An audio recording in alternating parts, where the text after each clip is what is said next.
Good morning, students. Today we are going to describe about the topic some special type of reactions. पिछली video में हमने types of reaction के बारे में पढ़ा था, लेकिन मैंने आपको तब बताया था कुछ स्पेशल टाइप की रिएक्शन हैं जो अभी रह गई हैं. नेक्स्ट वीडियो में हम उनके बारे में पढ़ेंगे. तो here we are going to discuss. First is neutralization reaction. Second is endothermic reaction. Third one is exothermic reaction. Fourth is oxidation, fifth reduction and sixth one is redox reaction. ये आपकी NCERT PDF file में है, अगर आप पढ़ना चाहो तो वहाँ से हेल्प ले सकते हैं. अब मैं आपको एक वन बाय वन डिस्क्राइब कर रही हूँ. सबसे पहले हम पढ़ रहे हैं न्यूट्रलाइजेशन रिएक्शन. तो एज इट्स नेम इंडिकेट्स कि न्यूट्रल है नेचर में, तभी इसे न्यूट्रलाइजेशन रिएक्शन कहा गया है. अब ये न्यूट्रल कैसे हुई, तो हम यहाँ पर एक एग्जाम्पल ले रहे हैं. Whenever neutralization reaction is a reaction in which an acid reacts with base to form salt and water. Neutralisation में हमेशा एक एसिड बेस के साथ रिएक्ट करेगा और नमक, सॉल्ट और पानी बनेगा. सॉल्ट और वाटर दोनों ही नेचर में न्यूट्रल होते हैं, इसलिए हम ऐसी रिएक्शन को न्यूट्रलाइजेशन रिएक्शन कहते हैं. For example we have taken acid HCl base NaOH that is sodium hydroxide. जब आप आपस में इसकी रिएक्शन कराएंगे तो सोडियम क्लोराइड टेबल सॉल्ट है जो हम घर में सफ़ेद नमक खाने के लिए इस्तेमाल करते हैं, और H2O वाटर है. दोनों ही नेचर में न्यूट्रल होते हैं. न्यूट्रल का मतलब होता है नीदर एसिडिक नॉर बेसिक. ना ही अब उसका नेचर एसिडिक बचा है ना ही बेसिक बचा है, जबकि वो कैसा हो चुका है, न्यूट्रल हो चुका है. Second reaction is endothermic reaction. देखो एंडोथर्मिक क्या है. एंडो का मतलब होता है एब्जॉर्ब और थर्मिक या थर्मल का मतलब होता है हीट. तो ऐसी रिएक्शन जिसमें हीट एब्जॉर्ब हो रहे हैं, यानी आपको हीट प्रोवाइड करनी पड़ेगी. अपनी रिएक्शन का प्रोडक्ट अगर आपको ऑब्टेन करना है तो आपको उसके लिए हीट प्रोवाइड करनी पड़ेगी. तो endothermic reaction are those reaction in which heat is absorbed और we have to give the heat. For example photosynthesis जो हमारे डेली लाइफ में प्लांट्स में होता है. फोटोसिंथेसिस में क्या होता है, जब तक हीट एब्जॉर्ब नहीं होगी, सूरज की रोशनी नहीं मिलेगी, तब तक खाना नहीं बनेगा, ग्लूकोज नहीं बनेगा. Second is melting of ice. अगर आपको बर्फ को पिघलाना है तो आपको हीट देनी पड़ेगी. अगर आप रूम टेम्परेचर पे रख रहे हो तो भी आप एक तरीके से उसको हीट प्रोवाइड कर रहे हो. अगर आप उसे गैस पे चढ़ा रहे हो तो भी आप हीट प्रोवाइड कर रहे हो. Melting of butter. अगर आप बुक में पढ़ेंगे तो आपको इस तरीके से रिएक्शन मिलेगी. नाइट्रोजन गैस है, जब वो ऑक्सीजन के साथ कंबाइन करती है एट अ पर्टिकुलर टेम्परेचर तो क्या है, नाइट्रस ऑक्साइड बनता है. ये भी एक तरीके की गैस है. तो ये हो गया एंडोथर्मिक का example. Next is exothermic reaction. Endo का उल्टा, जहां पर हीट क्या होगी, रिलीज होगी, निकलेगी बाहर. तो ऐसी रिएक्शंस को हम बोलते हैं एक्सोथर्मिक रिएक्शन. फॉर एग्जाम्पल मैं आपको बता रही हूँ बर्निंग ऑफ कोल यहाँ पर क्या है, कोल लकड़ी हो सकती है, कोयला हो सकता है, कुछ भी है कोयला. कोल को एक्चुअली में हम डिनोट कार्बन से करते हैं. C फॉर्मूला आता है इसका कार्बन.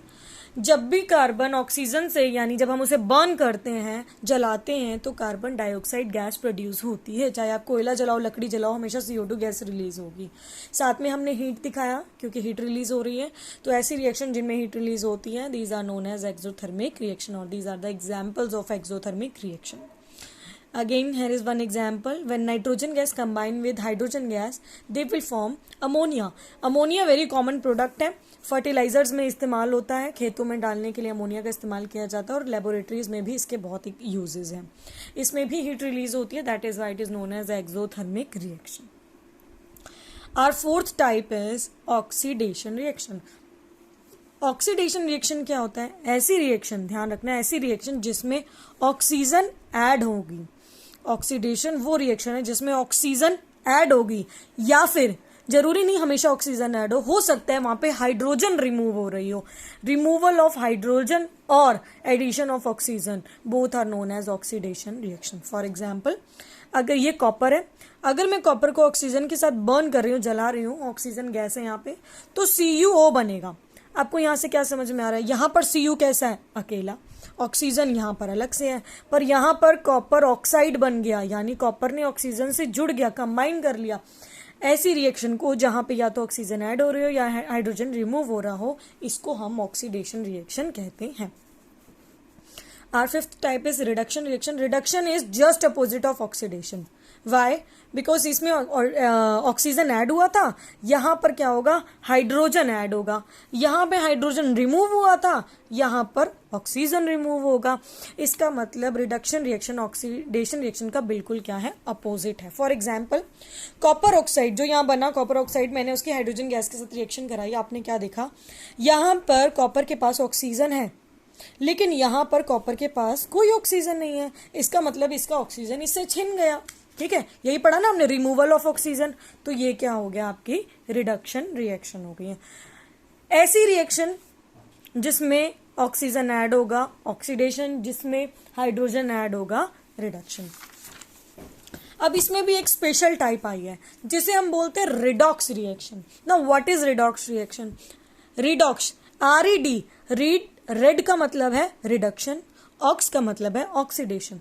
एक ऐसी रिएक्शन जिसमें साइमल्टेनियसली यानी साथ साथ ऑक्सीडेशन भी हो रहा हो और रिडक्शन भी हो रहा हो, this type of reaction is known as redox reaction. For example, पिछली ही एग्जाम्पल ले रही हूं मैं, पिछली रिएक्शन का, copper oxide when reacts with hydrogen it will give copper plus water. ध्यान दीजिएगा, कॉपर ऑक्साइड यहाँ पर ऑक्सीजन के साथ था पर यहाँ पर अकेला है, यानी इसकी ऑक्सीजन इसे छिन गई तो यहाँ पर रिडक्शन हुई।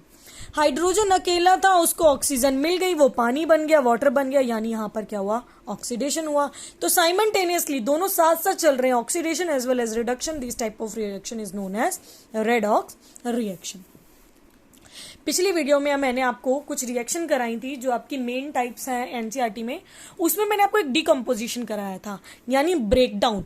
लेकिन एक्चुअल में डिकम्पोजिशन 3 टाइप्स में होता है, ये आपकी एनसीईआरटी में है, आपके सिलेबस में है। अब वो डिकम्पोजिशन 3 तरीकों से होता है। वो 3 तरीके कौन कौन से हैं, ध्यान दीजिएगा। एक है थर्मल, एक है इलेक्ट्रोलिटिक और एक है फोटोकेमिकल डिकम्पोजिशन। थर्मल का मतलब होता है हीट, यानी जब आप किसी चीज को तोड़ने के लिए हीट प्रोवाइड कर रहे हो, जैसे कि आपने आइस को पिघलाना है और आपने उसे गैस पे रख दिया तो आप हीट प्रोवाइड कर रहे हैं। इसी तरीके से कैल्शियम कार्बोनेट को जब हम हीट करते हैं तो वो कैल्शियम ऑक्साइड और कार्बन डाइऑक्साइड में ब्रेक होता है। इलेक्ट्रोलिटिक क्या है? इलेक्ट्रोलिटिक डिकम्पोजिशन ऐसी डिकम्पोजिशन है जिसमें इलेक्ट्रिसिटी का यूज होता है, यानी आप बिजली का इस्तेमाल कर रहे हैं, इलेक्ट्रिक करंट का इस्तेमाल कर रहे हैं। यस, अगर आप पानी में इलेक्ट्रिक करंट पास कराते हैं तो वो अपनी गैसेस में वापस टूट जाता है, H2 और O2 में ब्रेक डाउन हो जाता है। थर्ड है फोटोकेमिकल। फोटो मतलब लाइट, केमिकल यानी कुछ ना कुछ रिएक्शन। तो फोटोकेमिकल वो डिकम्पोजिशन रिएक्शन है जो लाइट के प्रेजेंस में होती है। जैसे आपने पढ़ा ये खाना जो बनना होता है आपका, फोटोसिंथेसिस। यहाँ पर मैं एग्जांपल ले रही हूँ AgCl का। ये जो मैं आपको H और म्यू दिखाई दे रहा है, ये सनलाइट का सिंबल है, केमिस्ट्री में इस्तेमाल होता है। सिल्वर क्लोराइड को AgCl को अगर मैं धूप में रख दूंगी तो वो Ag और Cl2 में टूट जाएगा, ब्रेक हो जाएगा। ठीक है, इस टाइप की रिएक्शन को फोटोकेमिकल डिकम्पोजिशन कहते हैं। और अगर आपको लगे कि इसका इस्तेमाल कहाँ होता है, तो पहले के ज़माने में ब्लैक एंड वाइट फोटोग्राफी हुआ करती थी, तो छोटे छोटे एक रील निकलती थी, तो उसमें नेगेटिव्स होते थे, नेगेटिव्स धुलने जाते थे, तो उस टाइप की फोटोग्राफी जिसे उस सॉल्यूशन में डुबोया जाता था क्लीन करने के लिए, वो AgCl सॉल्यूशन ही होता था। उसी का फोटोकेमिकल डिकम्पोजिशन किया जाता था, अंधेरे में इसका ब्रेकडाउन करवाया जाता था। अच्छा, इसका मैं एक और बता दूं, आप जो घर में दवाइयाँ लेके आते हैं, कफ सिरप वगैरह, तो उस पर स्पेशली लिखा होता है keep it in a dark place. इसको कैसे रखना, ठंडे जगह पर रहना और डार्क एरिया में। और हमेशा कफ सिरप वगैरह हमेशा डार्क बॉटल में होता है, ब्राउन बॉटल्स होती हैं सॉल्यूशन की, सिरप्स की। ऐसा इसीलिए होता है ताकि उनके अंदर जो सॉल्यूशन है वो ब्रेक ना हो जाए, वो खराब ना हो जाए लाइट के या हीट के किस में आने, कांटेक्ट में आने से। 2 और कॉन्सेप्ट है आपके, ऑक्सीडाइजिंग एजेंट और रिड्यूसिंग एजेंट। देखो ऑक्सीडाइजिंग एजेंट क्या होता है, ध्यान देना। ये भी रिएक्शन में इस्तेमाल होते हैं। ऑक्सीडाइजिंग एजेंट जैसे LIC कराने वाला एक एजेंट होता है ना, वो सबकी LIC कराता फिरता है, ऐसी ऑक्सीडाइजिंग एजेंट है। अब ये क्या कराता फिरता है, ये रिएक्शन में दूसरों को ऑक्सीडाइज कराने का काम करता है, यानी किसी अपने पड़ोसी को किसी दूसरे को ऑक्सीजन देने का काम करता है और खुद रिड्यूस हो जाता है। या तो खुद हाइड्रोजन ऐड कर लेगा या अपनी ऑक्सीजन दान में दे देगा, या ये इलेक्ट्रॉन एक्सेप्ट करने का काम भी करता है। मैं अभी आपको एक रिएक्शन में बताऊंगी। रिड्यूसिंग एजेंट बिल्कुल अपोजिट है ऑक्सीडाइजिंग का। यानी ये महान काम करने का काम नहीं करता है। ये क्या करता है, ये भी इसका उल्टा है, ये खुद ऑक्सीडाइज होता है, अपने अंदर ऑक्सीजन जोड़ता है और दूसरे को रिड्यूस कर देता है, यानी दूसरे के अंदर या तो हाइड्रोजन जोड़ देता है या उसकी ऑक्सीजन छीन लेता है। तो oxidising agents are those agents which reduce itself but oxidizes the other substances.